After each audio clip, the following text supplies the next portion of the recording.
Jangan lupa like, subscribe dan komen dan jangan lupa juga aktifkan loncengnya, biar tidak ketinggalan update dan video lainnya.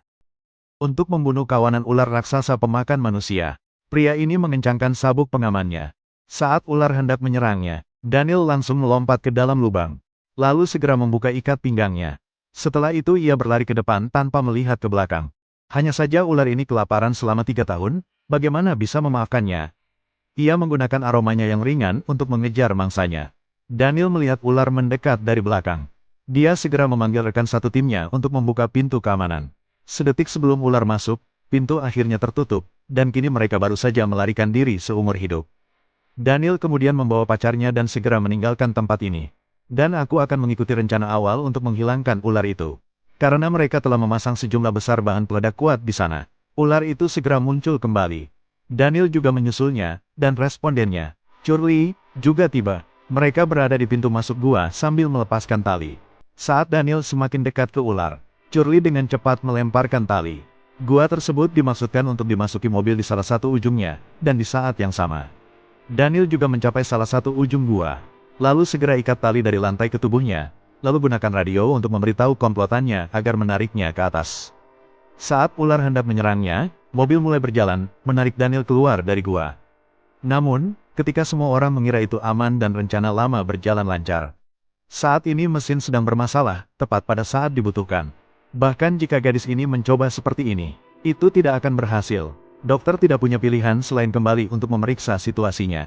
Saat kedua pria itu memeriksa dan menyambungkan kabel, mereka tiba-tiba merasa dingin di belakang mereka. Ular yang telah hilang muncul lagi di belakangnya. Pria ini tahu dia pasti akan mati, jadi dia langsung memilih untuk menekan detonator. Tapi seperti dugaan semua orang, ular raksasa itu meledak menjadi debu. Tanpa diduga, ia muncul lagi, keluar dari reruntuhan lagi, untuk sepenuhnya menghancurkan kawanan jahat ini. Anian menyuruh semua orang untuk membawanya ke pabrik kimia terdekat. Saat ini para pekerja pabrik kimia masih melakukan pemogokan, tanpa mengetahui bahwa bahaya sedang mendekat. Pada saat ini, mereka melihat ular raksasa merangkak menembus dinding. Dalam sekejap, semua orang ketakutan dan lari. Melihat hal tersebut, Danian segera mengambil balok kayu tersebut dan membantingnya dengan keras. Namun, pihaknya masih belum punya niat untuk mundur. Danian berjalan ke tangki dan mendorong asam sulfat pekat, lalu memancing ular untuk menyerangnya. Ular bodoh itu masih bergerak maju. Danian sangat ketakutan hingga dia hampir terjatuh. Di saat kritis, Curly dengan cepat menekan tombol saklar, ribuan batang baja tiba-tiba mendorongnya ke dalam danau. Begitu saja, di bawah pengaruh asam sulfat pekat, ular raksasa itu akhirnya mati. Chris memelototi kedua orang ini, lalu menginjak perahu ayam.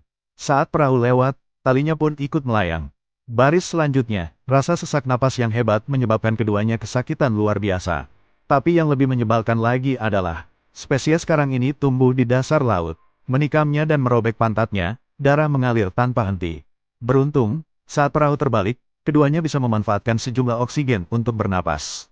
Mereka dengan cepat melompat ke dalam air, terus-menerus mengembalikan tali ke bebatuan. Namun talinya tidak putus, dan menarik perhatian hiu yang lapar. Hal itu terus terjadi di sekitar mereka, gadis itu ketakutan dan pusing. Seperti ada sesuatu yang menyumbat tenggorokannya. Atau sebelum talinya ditarik lurus kembali, mereka sudah berhasil. Saat dia lolos dari tali lainnya, kecepatan si idiot juga meningkat dengan cepat.